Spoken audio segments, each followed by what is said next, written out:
Isang high-valued individual na aresto sa ikinasang by-bust operation ng Station Drug Enforcement Team ng Iloilo City Police Station 1 sa Barangay Concepcion City Proper, Iloilo bandang alas 11:40 ng gabi noong ika-16 ng Enero taong kasalukuyan. Kinilala ni Police Captain Melchor Tolentino, officer in charge ng Iloilo City Police Station 1 ng suspect sa alias Bukan, 50 taong gulang, pintor at residente ng nasabing barangay. Dagdag pa niya, matagal nang isinailalim sa surveillance ng suspect bago isinagawa ang operasyon. Lumalabas din na kabilang siya sa watchlist ng Barangay Anti-Drug Abuse Council at may dati umanong kaso ng pagnanakaw. Sa buy-bust operation, nakabili ang pusher buyer ng isang sachet ng inilaang shabu gamit ang 6,500 pesos ng marked money. Nakuha rin mula sa suspect ang 8 karagdagang pakete ng iligal na droga na may kabuuang timbang na humigit kumulang 56 na gramo at tinatayang nagkakalaga ng 380,800 pesos. Ayon sa mga otoridad, nagmumula umano sa Harod District ang droga na ibinebenta ng suspect sa kanilang barangay at sa mga karatig lugar. Sa kasalukuyan, nasa kustudiya na ng Iloilo City Police Station 1 ang suspect at nahaharap sa kasong paglabag sa Republic Act 9165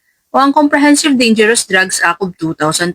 Patuloy ang panawagan ng mga otoridad sa publiko na makipagtulungan sa kampanya kontra iligal na droga para sa mas ligtas at mapayapang komunidad. Sa bagong PNP para sa bagong Pilipinas, serbisyong mabilis, tapat at nararamdaman. Mula dito sa Police Regional Office 6, ako ang inyong Police News Network correspondent, Patroluman Ledelin Bansagon, alagad ng batas, tagataguyod ng Balitang Pulis.